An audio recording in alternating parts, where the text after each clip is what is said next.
Place à l'invité du 13h. Je reçois sur ce plateau le professeur Jean-Louis Essambo. Bonjour et bienvenue sur ce plateau. Bonjour madame.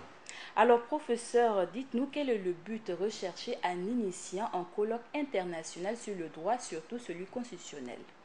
Merci beaucoup pour votre invitation. Je suis professeur de droit à l'Université de Kinshasa en République démocratique du Congo. J'ai été invité par la Société burkinabé de droit constitutionnel que dirige mon collègue Abdoulaye Soma et participer à un colloque international sur les alternances politiques en Afrique, défis constitutionnels et enjeux démocratiques. C'est dans ce cadre-là que je séjourne au pays des hommes intègres depuis quelques jours. Alors selon vous, quel pourrait être le choix voulu sur le Burkina lui-même en tant que pays? Déjà, les événements qui sont passés il y a quelques mois au Burkina révèlent de l'importance que ce colloque se tienne ici. Il ne faut pas oublier que le Burkina est passé d'une révolution populaire à une alternance démocratique. Cela peut donner une leçon à d'autres pays africains. Et donc, c'est dans ce cadre-là qu'en tant que chercheurs universitaires africains, nous sommes venus célébrer cette messe scientifique internationale. Ils sont nombreux à y prendre part. Alors professeur, quelles sont les activités déjà programmées? Déjà, les sujets qui ont été abordés hier et aujourd'hui sont d'une importance capitale. Par exemple, les origines des alternances politiques en Afrique, les difficultés de l'alternance politique en Afrique, les résistances à l'alternance, le rôle de la Constitution dans les alternances et tout à l'heure là, le rôle du juge constitutionnel dans les alternances politiques en Afrique. Et c'est très intéressant. Vous êtes professeur de droit, alors quelle analyse sur la démocratie burkinabé, surtout sur le volet de l'alternance? Alors, déjà par rapport aux théories classiques que nous enseignons, ça pourrait pousser de réflexion. Qu'est-ce qui fait que une révolution qui a toujours été enseignée en droit constitutionnel comme étant un mode non démocratique d'accession au pouvoir a pu quand même amener une alternance démocratique au pouvoir dans ce pays, et surtout que la question répond également à une autre question, celle de réfléchir sur le pourquoi des chefs d'État africains qui cherchent à s'éterniser au pouvoir et quelles en sont les raisons. Et donc le Burkina a pu donner une réponse à cette question à d'autres pays africains. Parlant des présidents qui veulent rester indéfiniment au pouvoir, aujourd'hui on a au Sénégal le président Macky Sall qui veut réduire la durée du mandat à 5 ans. De cela, il a initié un référendum dont la campagne a déjà commencé, pendant qu'au Congo, voire dans d'autres pays, certains présidents ont déjà fait passer 30 ans au pouvoir. Alors, est-ce que, en définitive, l'Afrique est-elle préparée pour la démocratie? L'Afrique est obligée de s'adapter à la démocratie. L'Afrique vit la démocratie et elle doit vivre la démocratie. Vous savez, les questions des alternances, et hier lorsqu'on échangeait sur un certain nombre de sujets, parlant de la question proprement dite des gens qui veulent s'éterniser au pouvoir, et je faisais référence à une déclaration qui a été faite il y a une semaine par l'ancien archevêque de Douala, Monseigneur Toumi, qui disait ceci par rapport à son pays, le Cameroun réellement. Il disait que à un certain âge, on ne peut plus faire ce qu'on devait faire il y a quelques années.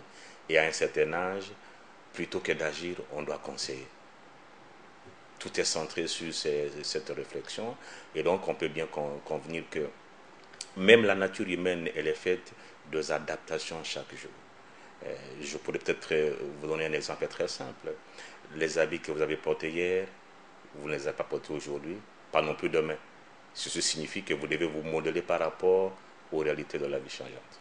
Mais on a tendance à voir qu'en Afrique, la modernisation, voire le passage ou le renouvellement se conjugue de la monarchie démocratique, si on peut le dire, à savoir que le président passe la main à son fils pour diriger le pays. Oui, là déjà, vous posez deux questions essentielles. D'abord, la question de l'ordre constitutionnel, la question des règles de jeu, comment les constitutions africaines modulent l'accession et l'exercice du pouvoir. Et d'autre part, la deuxième question, c'est l'appropriation de certaines initiatives par la population. Parce qu'en définitive, en Afrique comme ailleurs, c'est le peuple qui apparaît comme le souverain primaire. Et donc ce peuple doit être invité à pouvoir surveiller la manière dont le pouvoir qui lui a délégué à ses représentants s'exerce. Et là, c'est important que le Burkina ait donné une leçon. Alors, quel type d'aménagement au niveau des constitutions, quand on sait qu'elles sont souvent des copies non conformes du système français, surtout pour les pays francophones? La première règle, c'est qu'il faut affirmer le principe de la limitation du mandat présidentiel. La deuxième règle, il faut permettre à cette catégorie de juges qui s'occupent des questions constitutionnelles, je veux dire les juges constitutionnels, à s'assumer de leurs responsabilités parce que ce sont eux le garde de la Constitution. La troisième règle, c'est de favoriser ou d'activer ou de renforcer l'éducation civique et politique de la population. Et la dernière règle, c'est que les partis politiques doivent jouer leur partition parce qu'on ne peut pas avoir des alternances sans alternative au sein des partis politiques. Alors, professeur, vous parlez d'alternance, voire même de prise de décision ferme de la part des présidents des cours constitutionnels, alors que l'on sait que dans la majorité des cas, ils sont nommés par les présidents. Est-ce qu'en ce moment, on peut parler réellement d'indépendance? Madame, cette question, vous la posez, on me l'a posée tout à l'heure lors des échanges. L'indépendance des juges constitutionnels tient à plusieurs facteurs. Ce n'est pas seulement la manière dont ils sont désignés. C'est vrai qu'il n'y a pas un pays où un juge constitutionnel n'est pas désigné par une institution politique. Deuxièmement, l'indépendance, que je venais de dire, n'est pas nécessairement liée à la manière dont on est élu. C'est à la manière dont on travaille, à la manière dont le juge rend ses décisions. Et sur ce point-là, le juge ne rend sa décision que par rapport à sa conscience et par rapport à la Constitution et à la loi. Et troisièmement, c'est l'environnement dans lequel le juge est en train de travailler. Et je voudrais vous dire que le juge, c'est un citoyen comme vous.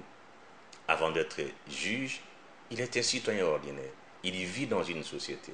Il y voit ce que représente la société. Et donc, l'environnement dans lequel le juge travaille influe aussi sur son indépendance. Et il est possible qu'en Afrique, nous puissions avoir ce genre de comportement. Alors, une dernière question avant de mettre fin à cet entretien. Alors, professeur, vous avez dit au début de cet entretien que vous êtes ressortissant du Congo. Congo qui est... Kinshasa. Voilà, Congo-Kinshasa. On le sait, il y aura des élections à l'approche, mais un pays où la majeure partie du temps, l'opposition est muselée. Alors, que faut-il faire dans un pays comme le vôtre? Ben, comme juge constitutionnel, j'ai un droit de réserve, donc je ne peux pas me prononcer sur les attitudes du pouvoir vis-à-vis de l'opposition ou inversement. Je ne pourrais pas non plus dire ce que je dirais. Tout ce que je sais, c'est que notre pays est engagé dans la voie des élections cette année et certainement que la Cour constitutionnelle sera saisie s'il faut ou non reporter les élections et certainement que la Cour décidera en âme et conscience en s'inspirant d'abord que nous tirons notre pouvoir de la Constitution et que chacun a prêté serment conformément à la Constitution et chacun a une responsabilité personnelle. La conclusion de ce colloque a pour vocation d'être un peu disséminée dans toute l'Afrique. Déjà, quelles sont les voies, voire les pistes de recommandation à l'endroit de tous les dirigeants des pays? Déjà, une piste qui est perçue, qui est devant nous, c'est que il faut que les constitutions africaines traduisent la réalité, traduisent les sentiments qu'aspirent les populations africaines, et cela en rapport avec chaque pays. Deuxièmement, ces constitutions doivent être portées à la connaissance des citoyens, qui ne les comprennent pas le plus souvent. Et troisièmement, les constitutions doivent asseoir comme principe l'alternance, le changement. Madame, dans la vie de tout homme, vous ne pouvez pas faire tout à la fois. Et donc, l'alternance doit être une condition de la transpiration de la démocratie. Évidemment, nous, comme enseignants à l'université, nous avons la responsabilité de pouvoir valoriser ces valeurs, mais également comme juge, nous avons la responsabilité d'appliquer la loi. Et c'est à ce niveau-là que je félicite, je renouvelle mes félicitations au professeur Soma qui a cru utile en ce moment précis d'organiser ce colloque international, et tout est à son honneur. Merci beaucoup, professeur. Merci d'être venu sur ce plateau. Merci beaucoup, madame. C'est tout pour cet entretien avec le professeur Jean-Louis Essambo qui était sur ce plateau. Entretien qui met fin au journal du 13h sur la chaîne Burkina Info. À tous ceux qui nous ont suivis à Koudougou, à Ouagadougou et partout ailleurs dans les 45 provinces de Burkina, Wena Kondebeo.